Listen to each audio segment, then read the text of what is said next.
에서 두 여자에 의해서 살해를 당했습니다. 이미 뉴스를 보고 다 알고 계실 것입니다. 김정남을 죽이도록 지시한 것은 김정은이겠죠. 아직 구체적인 이 결과는 나오지 않았습니다만은 대체로 그렇게 보는 시각이 있습니다. 왜 죽였는가? 여러 설이 있습니다. 한국으로 망명을 시도하려는 그런 일이 있어서 죽였다. 아니면 김정남의 이 자금을 회수하기 위해서 죽였다. 여러 설들이 있습니다. 어느 것이 맞는지는 모르지만 또 하나의 우리가 추측할 수 있는 것은 김정남을 제거해야지만이 김정은이가 자신의 자리를 굳건하게 지킬 수 있기 때문에 또 죽이지 않았을까. 그렇게 우리가 추측해 볼 수 있습니다. 김정남을 중심으로 북한을 새롭게 재건하려는 그런 시도들이 있을 수 있으니까 아예 그 싹을 잘라버리는 것이죠. 자, 그런 측면에서 김정남을 제거하지 않았나 이렇게 보는 것입니다. 가끔 사극을 보면 그런 일들이 있죠. 왕위에 오른 다음에 자신의 정적이었던 사람들을 다 제거합니다. 유배를 보내거나 죽이죠. 왜 그렇습니까? 그 정적이 혹시 또 다른 왕을 세운다든지 그래서 자신의 왕위를 찬탈할까 싶어서 미연에 그런 것을 다 방지하는 것입니다. 자, 오늘 본문에 보면 무비보셋이라는 사람이 소개되고 있습니다. 무비보셋은 사울의 손자이고 다윗의 절친이었던 요나단, 이 요나단의 아들입니다. 그야말로 사울의 피를 그대로 물려받은 아이입니다. 이 아이가 사울과 요나단이 한꺼번에 죽을 때에 그 유모가 이 아이를 살리려고 급히 도망을 치다가 아이를 떨어뜨립니다. 5살 때인데요. 아이가 떨어지면서 양다리가 장애가 생긴 것입니다. 그래서 오늘 본문에도 전다, 절고 있다 그렇게 표현하고 있죠. 자, 사무엘하 4장 4절에 보면 이런 상황들을 소개해 주고 있습니다. 이 아이가 무비보셋이었습니다. 왜 이 시점에서 무비보셋을 주목하느냐 하면 사울과 요나단이 죽은 후에 이스라엘이 양분이 되었습니다. 유다 지파는 다윗 왕을 추대해서 헤브론을 중심으로 나라를 새롭게 만들었습니다. 그리고 나머지 지파는 다윗의 넷째 아들이었던 이스보셋을 왕으로 추대해서 마하나임을 중심으로 나라를 세웠습니다. 남과 북이 나뉘어진 것이죠. 사울 시대의 하나의 나라가 다윗은 유다를 중심으로 나라가 생기고 나머지 지파들은 이스보셋을 중심으로 나라가 세워진 것입니다. 자, 이때는 이제 남유다 북이스라엘이라 이렇게 지칭하지는 않습니다. 나중에 이제 솔로몬의 아들이 르호보암과 이제 르호보암이 남유다의 왕이 되고 북쪽에는 여로보암이 왕이 되면서 그때부터 남유다 북이스라엘 이렇게 지칭하는데 이때 상태는 이때 상황은 그렇게까지는 지칭하지 않습니다. 남북이 나뉜 지가 7년 6개월 동안 계속되었습니다. 북쪽의 왕이었던 이스보셋이 잘 지냈는데 한 번은 자신을 지지하던 아브넬 장군이 있습니다. 다윗에게는 요압 장군이 있었죠. 이스보셋에게는 이 아브넬 장군이 있었는데 사울의 첩을 자신의 첩으로 데려와 버렸어요. 그러니까 이스보셋 입장에서는 괘씸하잖아요. 아버지 첩을 자신의 첩으로 삼으니까 자기가 힘이 있다고 권력이 있다고 아버지 첩을 데려오니까 그래서 한마디 했습니다. 네가 어떻게 그럴 수가 있냐. 그러니까 아브넬 입장에서는 서운한 것입니다. 나 때문에 내가 당신을 지켜서 북쪽에 이렇게 사울을 대신 이 다윗과 이 비견되는 나라를 세워서 내가 당신을 왕의 자리를 올렸는데 그 첩 하나 데리고 왔다고 내게 이럴 수 있냐. 이렇게 해서 아브넬과 이스보셋 사이에 금이 가기 시작합니다. 그래서 아브넬이 마음에 작심하기를 이 나라를 다윗에게 내가 갖다 바쳐야 되겠다. 그래서 다윗과 내통하는 가운데 아브넬이 이 일 있기 전에 요압의 동생과 싸우면서 죽인 일이 있습니다. 근데 이제 아브넬이 다윗과 내통하면서 다녀가는 그것을 듣고 이 요압 장군이 복수를 한 것이죠. 그러면서 아브넬이 제거가 되었습니다. 이스보셋 입장에서는 자기가 믿던 이 장수가 죽어버렸어요. 그러니까 이 나라의 운명이 이제 위태위태한 것입니다. 이 틈을 타서 레갑과 바나라는 사람이 이스보셋이 낮잠을 잘 때에 죽입니다. 암살을 하죠. 그러니까 갑자기 북쪽에 왕이 사라진 것입니다. 자연스럽게 북쪽에 있는 지도자들이 다윗에게 찾아와서 당신이 우리의 왕이 되어달라. 이렇게 해서 다시 통일이 된 것입니다.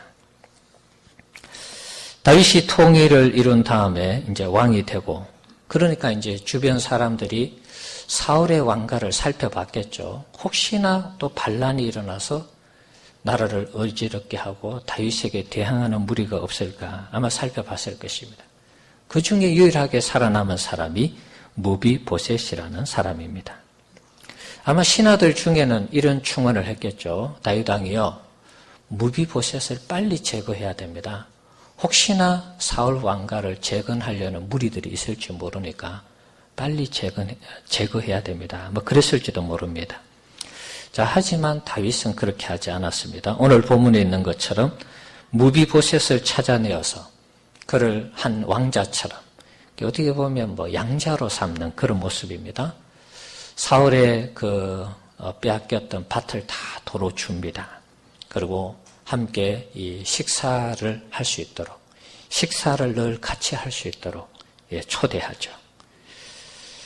자, 그러니까 이 무비보셋 입장에서는 너무 고마운 것이죠. 자신을 죽일 줄 알았는데 자신을 죽이지 않고 찾아내어서 자기에게 이런 은혜와 호의를 베푸니까 너무 감사한 것입니다.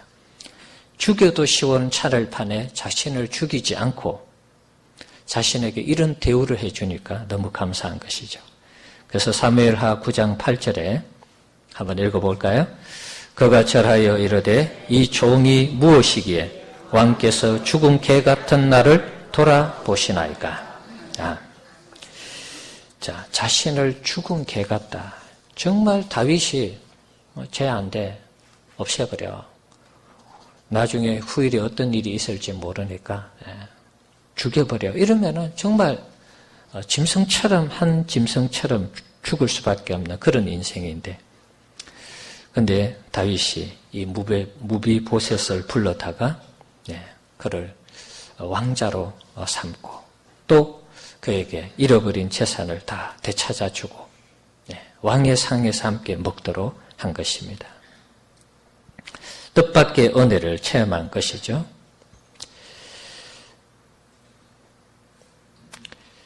어떻게 보면 이 다윗은 우리가 바라보는 어떤 그 쫄장부와 같은 그런 모습을 보이지 않았습니다. 다윗은 하나님을 신뢰했기 때문에 뭐 그런 일이 일어난다 할지라도 자신이 있었던 것입니다. 그래서 좀 이 인간적인 어떤 그런 방법을 사용해서 무비보셋을 제거하지 않았습니다. 오히려 그에게 은혜를 베푼 것이죠. 무비보셋 입장에서는 아마 이런 생각을 할 수 있습니다. 다윗이 은혜를 베푼다라는 그 이야기를 듣기 전까지는 다윗이 자신을 찾는다라는 이 소식이 아마 최고로 끔찍한 소식이었을 것입니다. 그는 늘 이 지방에 있으면서 아마 제대로 두 다리 뻗고 자지도 못했을 것입니다. 날마다 기도했는 기도의 제목이 있다면 다윗이 제발 나를 찾지 않도록, 다윗이 나를 찾는다는 것은 나를 죽이기 위해서 찾으니까 하나님 다윗의 머리에 그 생각 속에 내가 절대로 떠오르지 않도록, 생각나지 않도록 해달라고 기도했을 것입니다. 다윗 앞에 왔을 때 이 무비보셋이 얼마나 무서워하고 떨었던지 7절에 보시면 다윗이 이런 말을 하죠. 그에게 무서워하지 말라. 사시나무 떨듯이 다윗에게 와서 벌벌 떨었던 것 같아요. 아마 우리라도 그랬을 것입니다. 왜 그냥 지방에서 그냥 편안하게 사는데 왜 나를 부르지? 이유는 하나밖에 없다는 것이죠. 나를 제거하기 위해서.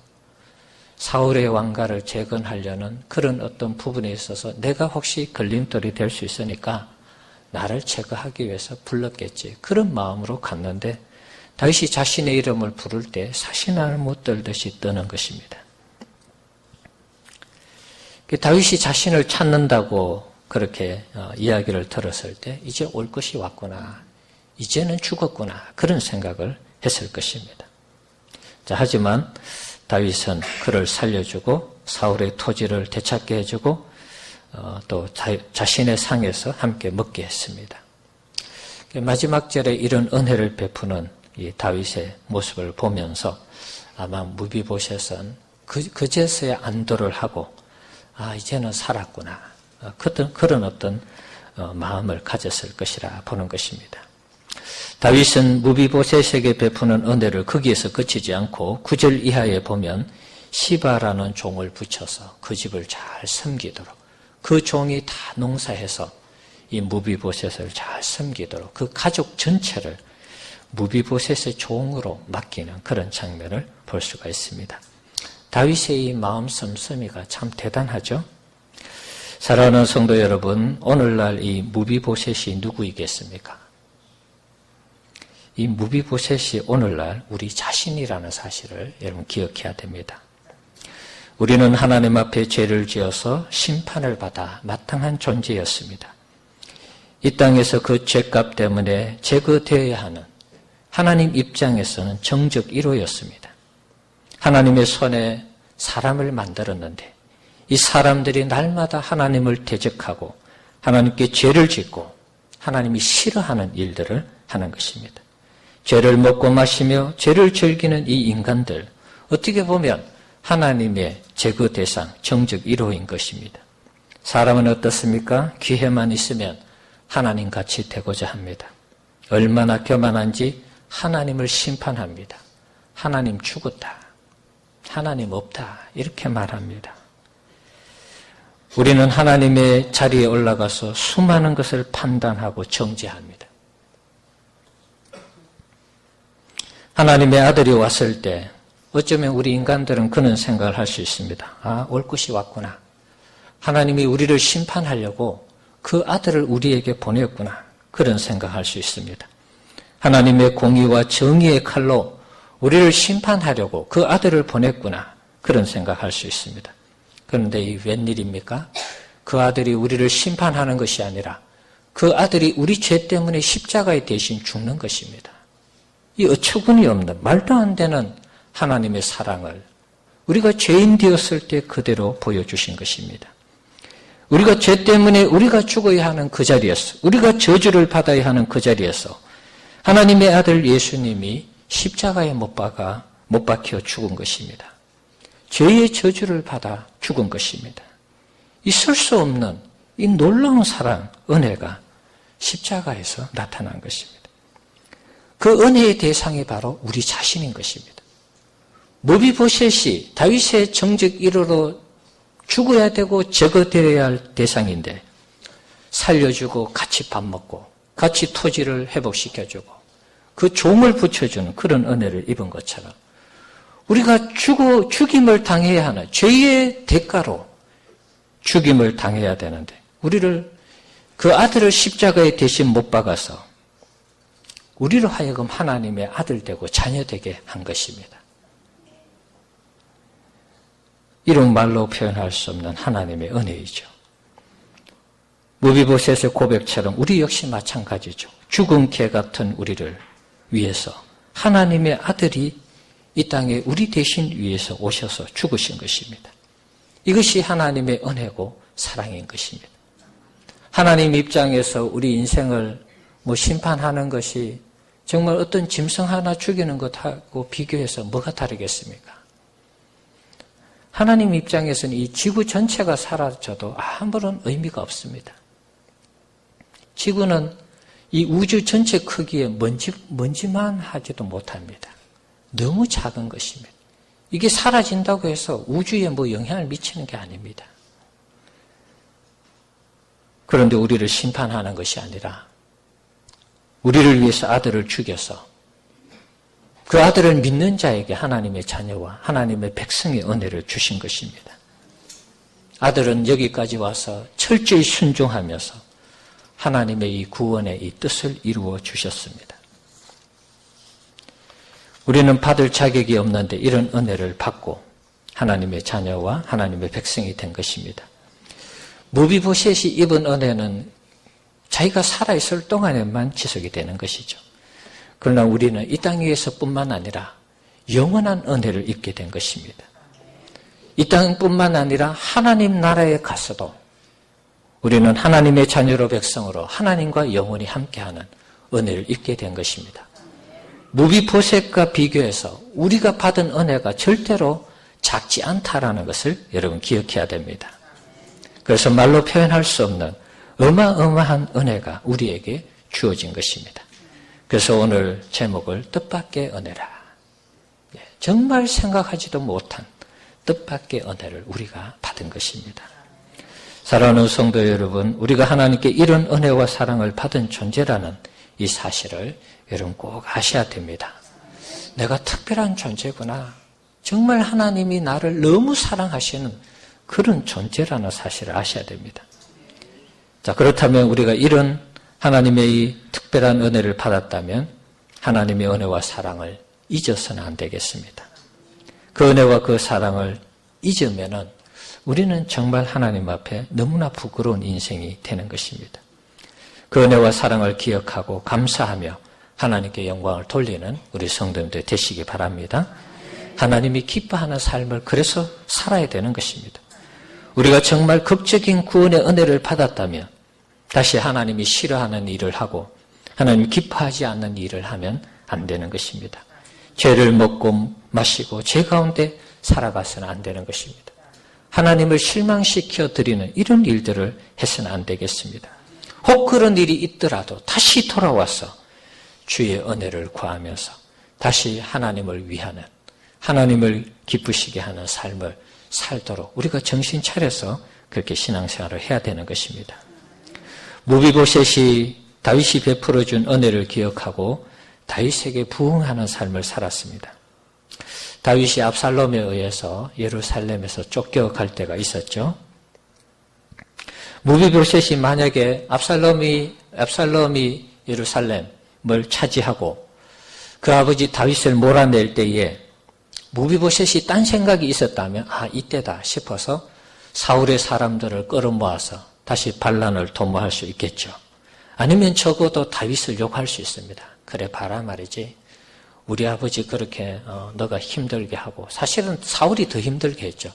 근데 이제 당사자들은 그렇게 생각하지 않을 수 있잖아요.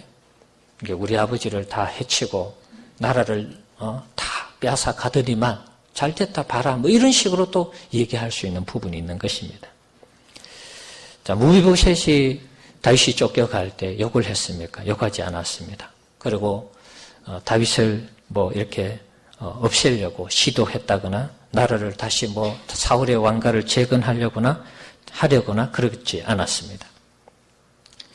무비보셋은 다윗이 쫓겨갔을 때 다시 다윗이 예루살렘으로 돌아올 때까지 어떻게 했습니까? 사무엘하 19장 24절 말씀입니다. 우리 같이 한번 읽어봅시다. 사울의 손자 무비보셋이 읽어봅시다. 사울의 손자 무비보셋이 내려와 왕을 맞으니 그는 왕이 떠난 날부터 평안히 돌아오는 날까지 그의 발을 맵시 내지 아니하며 그의 수염을 깎지 아니하며 옷을 빨지 아니하였더라. 아멘. 다윗이 그 아들 압살롬이 반란을 일으키고 반역을 일으켜서 예루살렘을 급히 도망 나갈 때에 그의 마음도 아팠겠죠. 다윗이 나에게 베풀어준 은혜가 큰데 자기는 장애가 있으니까 양다리를 접니다. 그러니까 다윗을 도울 방법이 없는 것입니다. 내가 따라간들 다리가 저니까 장애가 있으니까 도움이 안 된다라고 생각을 했겠죠. 그러니까 이 무비보셋 입장에서는 그냥 집에서 기도하는 수밖에 없는 것입니다. 다윗이 빨리 돌아오기를 기도하는 것이죠. 기도하면서 자신이 어떤 일을 했습니까? 발을 맵시 내지 아니한다. 발을 씻지 않았다는 뜻입니다. 유대인들은 손과 발을 날마다 씻습니다. 왜냐하면 정결하게 해서 음식을 먹어야 하는 그런 측면이기 때문에 발을 씻지 않았다는 것은 사람이 며칠 발을 안 씻고도 냄새가 나는데 이 다윗이 돌아올 때까지 수개월을 발을 씻지 않는 것입니다. 수염을 깎지 않았습니다. 옷을 빨지 않았습니다. 이 자신을 돌아보지 않았다는 것입니다. 다윗이 어떻게 하면 무사히 귀환할까? 거기에 관심을 가지고 기도하고 또 자신을 즐겁게 하는 모든 일들, 자신을 깨끗하게 하는 모든 일들을 다 그만두고 어떻게 보면 다윗의 고난에, 다윗의 고통에 동참을 했다고 볼 수 있는 것이죠. 다윗이 아들에 의해서 이렇게 쫓겨다니는데 내가 여기에서 호화롭게 호의호식하면서 이렇게 있으면 다윗에게 내가 너무나 죄송하지. 그런 마음으로 자신의 이 삶을, 금욕적인 삶을 살면서 다윗이 돌아오기를 바랬던 것입니다. 우리가 적어도 하나님의 은혜와 사랑을 기억한다면 이 무비보셋과 같은 이런 자세를 취해야 되지 않겠습니까? 우리를 위해 아들을 보내주신 하나님의 사랑과 우리를 위해 십자가에 죽으신 그 아들의 희생을 우리가 그대로 믿는다면, 그 사실을 우리가 그대로 믿는다면 적어도 우리가 하나님을 기쁘시게 하는 삶, 하나님이 원하시는 그런 삶을 살아야 한다는 것입니다. 우리가 부모님의 은혜에 감사해서 우리가 하는 것이 무엇이 있습니까? 주로 하는 것은 부모님 말씀 잘 순종하는 것 아니겠습니까? 물론 물질로도 섬길 수 있고 선물로도 섬길 수 있습니다. 제일 중요한 것은 부모님의 은혜에 보답하는 것은 그 부모님의 말씀을 잘 듣는 것이겠죠. 우리도 마찬가지입니다. 하나님을 기쁘시게 하는 삶이 하나님께 순종하는 삶이라는 것입니다. 우리가 하나님의 말씀을 불순종하면서 하나님의 구원의 은혜를 안다. 하나님을 믿는다. 예수님 믿는다. 그렇게 고백하면 우리가 정직하지 못한 것입니다. 거짓말하는 것이죠. 하나님의 은혜를 경험한 자가 하나님의 말씀을 듣지 않고 불순종한다. 그것은 아니잖아요. 우리가 부모님을 공경한다 하면서 부모님의 말씀을 거절하고 부모님의 말씀을 거역한다면 그것은 공경하는 태도가 아니죠. 멕시코에 있는 한 인디언 부족에게는 이런 말이 있다고 합니다. 믿는다라는 그 단어 안에 순종한다라는 단어가 포함되어 있다고 합니다. 내가 어떤 사람을 믿는다. 그 믿는다라고 고백하면 내가 그 사람에게 순종하겠다. 이런 뜻이 있다는 것입니다. 초기에 선교사들이 가서 복음을 전했습니다. 그런데 믿는다 라는 단어 안에 순종한다라는 단어가 있어서 의아하게 생각했다는 것입니다. 아직 문명이 덜 발달해서 단어가 잘 구분이 안 되어서 이런 일이 있나 이런 생각을 했다는 것입니다. 그런데 인디언들하고 함께 지내면서 생각을 나누고 또 성경 공부를 하고 제자 훈련을 하면서 도리어 자신들이 잘못되었다는 것을 그때서야 깨닫게 되었습니다. 믿음과 순종을 분리시킬 수 없다는 것이죠. 인디언들이 이런 말을 합니다. 도대체 이 두 단어의 차이가 무엇입니까? 믿으면 순종하는 것이 당연하지 않습니까? 순종한다는 것은 믿는다는 뜻이 아닙니까? 믿으면서 순종하지 않을 수 있고 순종하면서 믿지 않을 수 있습니까? 우리는 이것을 이해하지 못합니다. 이런 말을 했다는 거예요. 그렇죠. 선교사들이 한 수 배운 것이죠. 정말 하나님을 믿는다면 하나님께 순종해야죠. 아멘입니까, 여러분? 하나님의 말씀에 순종한다는 것은 우리가 하나님을 전적으로 100% 믿는다는 것입니다. 이게 분리될 수는 없는 거잖아요. 하나님이 우리를 위하여 아들을 희생하여 우리를 구원하신 것을 우리가 입으로 시인하고 믿는다면 우리가 하나님의 말씀 그대로 순종해야 되는 것입니다. 입으로 시인해서 우리가 하나님의 자녀 백성 되었기 때문에 하나님의 아들을 보내주신 것을 믿고 그 아들이 십자가에 달려 죽으신 것을 믿는다면 하나님 아버지와 아들 되시는 예수님의 말씀에 우리는 절대적으로 순종을 해야 되는 것입니다. 왜냐하면 믿는 것과 순종하는 것이 분리되지 않기 때문입니다. 자, 이러면 우리의 신앙은 아무런 힘을 발휘하지 못하는 것입니다. 분리가 되면 믿는 것 따로 순종하는 것 따로면 힘을 발휘하지 못하는 것입니다. 열매가 없는 삶이 되는 것이죠. 영향력을 발휘하지 못하는 것입니다. 그러면 밖에 버려져서 사람의 발에 밟히는 소금이 되는 것입니다. 우리가 하나님의 은혜를 알고 있다면 적어도 하나님이 기뻐하는 삶을 살아야 합니다. 하나님이 기뻐하는 삶이 무엇입니까? 한마디로 요약하면 복음을 전하는 것이고 선교하는 것입니다. 하나님이 제일 기뻐하는 것, 물론 여러 가지 일들이 있습니다. 예배 드리는 거, 뭐 봉사하는 거, 뭐 여러 가지 있습니다. 찬양하는 거, 기도하는 거 여러 가지 있습니다. 그러나 하나님이 제일 기뻐하는 것, 그것이 무엇일까? 생각해 보면은 복음 전하는 것, 전도하고 선교하는 것이라. 왜 그렇습니까? 영혼 구원하는 것이니까. 아들을 보내신 것도 죄인을 구원하기 위해서 아들을 보내셨잖아요. 아들이 온 것도 죄인을 구원하기 위해서 당신이 십자가에 달려 죽은 것입니다. 영혼 구원에 초점이 있기 때문에 하나님도 아들을 보내신 것이고 예수님도 십자가에 대신 죽으신 것입니다. 그럼 하나님이 제일 기뻐하는 일이 전도하고 선교하는 것이죠. 죄인을 구원하는 일입니다. 교회의 존재 이유도 전도하고 선교하는 것이죠. 자, 마태복음 28장 우리 19절에서 20절 말씀 한번 읽어보도록 하겠습니다. 우리 교회 목표이죠. 한번 읽어봅시다. 그러므로 너희는 가서 모든 민족을 제자로 삼아 아버지와 아들과 성령의 이름으로 세례를 베풀고 내가 너희에게 분부한 모든 것을 가르쳐 지키게 하라. 볼지어다 내가 세상 끝날까지 너희와 항상 함께 있으리라 하시니라. 아멘. 자, 우리가 하나님의 은혜와 사랑을 기억하고 있다면 적어도 이 제자 삼는 사역에 헌신하고 충성을 해야 되겠습니다. 복음 전하는 사역은 두 가지입니다. 가든지 보내든지 하는 사역입니다. 적어도 우리가 하나님의 자녀이고 백성이라면 이것을 감당해야 되는 것입니다. 의무이고 책임이기도 합니다. 이것이 없이는 우리가 하나님의 은혜를 안다. 그렇게 말할 수 없는 것입니다. 하나님께 순종한다. 이렇게 말할 수 없는 것입니다. 여러분 하나님 사랑하시죠? 정말이시죠? 네, 하나님 사랑합니다. 누구에게나 물으면 하나님 사랑한다라고 고백합니다. 적어도 하나님의 자녀고 백성이라면 그런 고백을 하는 것입니다. 하나님이 사랑하시면 여러분 복음 전하는 이 선교사로 나가야 되잖아요. 전도도 하셔야 되고 선교도 해야 되고 제자 삼는 사역에 헌신을 해야 되는 것입니다. 제자 삼는 사역에 헌신하시라 이렇게 말하면은 사람들이 좀 꺼려합니다. 하나님은 분명히 사랑하는데 내가 선교사로 나간다.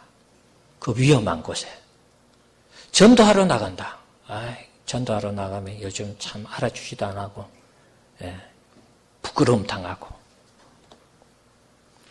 이 주저하는 그런 경향이 있습니다. 사랑하는 것과 주님의 이 제자 삼는 사역에 뭔가 개입이 있다는 것을 우리가 발견하게 됩니다. 믿는 것과 순종하는 것이 다른 것처럼 우리의 신앙에 하나님은 정말 사랑하는데 전도하고 선교하고 제자 삼는 이 사역에 우리가 헌신하기를 주저한단 말이죠. 백석교회가 제자 삼는 사역을 계속 감당하려면 우리 성도 여러분 우리가 보내는 사역을 하든지 아니면 내가 가는 사역을 하든지 둘 중에 하나는 해야 되는 것입니다. 물론 가는 사역을 하는 분들도 있습니다. 또 우리 여러 형편이 어려워서 못 갈 때는 적어도 보내는 사역을 해야 된다. 그런 말이죠. 오늘 오후 예배 시간에 우리 김삼래 권사님 평신도 선교사 파송식을 합니다. 귀한 것이죠. 베트남에 선교사로 가는 것입니다. 우리가 가지 못한다면 또 보내는 선교사의 사역을 감당해야 됩니다. 보내는 사역이 무엇입니까? 물질로 후원하는 것이고 기도하는 것입니다. 우리 김삼래 권사님이 베트남에 가서 사역을 잘하도록 우리가 열심히 기도하고 또 물질로 섬겨야 되겠습니다. 아멘. 네, 이번 베트남 단기 선교 제가 강구할 때 이거 했나요? 빠뜨린 것 같은데. 네, 베트남 간다는 얘기가 빠졌네요. 예, 지난 주일에 당회를 했어요. 베트남 선교를 가기로 했습니다. 왜 이 광고가 빠졌는지 좀 제가 실수를 한 것 같아요. 3월 26일 주간입니다. 3월 마지막 주 주간에 우리가 베트남 선교를 떠납니다. 단기 선교를 하는 것입니다. 여러분들 기도해 보시고 가시고자 하는 분들은 말씀해 주시기 바랍니다. 가능하면 다음 주까지 다 결정이 나야 되겠습니다. 가시고자 하는 분들은 신청을 해 주시고요. 왜 베트남 선교, 단기 선교를 떠나느냐? 우리 김삼래 권사님 사역에 도움이 되도록 하기 위해서 떠나는 측면이 강합니다. 그곳에 가서 선교사님들하고 연결시키고 또 베트남 지역에서 어떻게 사역할 것인지 우리가 함께 이렇게 또 찾아보면서 돕고자 하는 그런 취지가 강합니다. 또 거기 있는 분들하고 친분 관계를 또 이 사토로 연결시켜주는 그런 역할도 해야 되고요. 또 구체적으로 우리가 또 단기 사역을 하면서 또 권사님 나름대로 할 수 있는 사역이 무엇인가 그런 부분들도 좀 탐색하고 연결시키려고 하는 그런 의도가 있습니다. 그래서 여러분 기도하시고 참여하기를 원하시는 분들은 빨리빨리 말씀해 주셔야 됩니다. 우리가 하나님의 은혜를 알고 있다면 하나님의 사랑을 경험하고 있다면 적어도 가는 이 선교사, 보내는 선교사 둘 중에 하나는 해야 되는 것입니다. 그리고 제자 삼는 이 사역, 우리가 주님을 사랑한다고 고백하면서 제자 삼는 이 사역을 우리가 하지 않는다면 그 사랑은 어떤 의미에서는 입에 발린 사랑인 것입니다. 누군가 우리를 사랑한다고 하는데 전혀 마음에 와닿지 않는 그런 사랑, 고백을 할 수 있잖아요. 저 사람 말로만 저래. 우리가 그렇게 하나님을 사랑해서는 안 되지 않습니까? 사랑하는 성도 여러분, 우리는 무비보셋과 같은 죄 가운데 언제 죽을지 모르는 인생이었습니다. 하지만 하나님의 긍휼과 자비하심으로 구원을 받아 이렇게 하나님의 자녀로 백성으로 예배를 드리고 있습니다. 우리에게 주신 하나님의 은혜와 사랑이 헛되지 않도록 우리는 늘 하나님을 기쁘시게 하는 삶을 살아야 할 줄 믿습니다. 하나님을 기쁘시게 하는 삶은 하나님의 말씀에 순종하는 것입니다. 그 순종은 다른 것이 아니라 다른 그 어떤 것보다도 전도하고 선교하는 것입니다. 주님의 제자 삼는 이 사역을 우리가 잘 감당해야 되는 것입니다. 우리 성도님들 남은 생애 동안 정말 하나님 기뻐하는 전도하고 선교하는 일에 헌신해서 하나님께서 베풀어 주신 이 은혜를 우리가 헛되이 받지 않은 자라는 그런 증거를 우리의 삶을 통해서 증명해 가는 모든 성도님들 되시기를 주의 이름으로 축원합니다. 기도하겠습니다. 우리가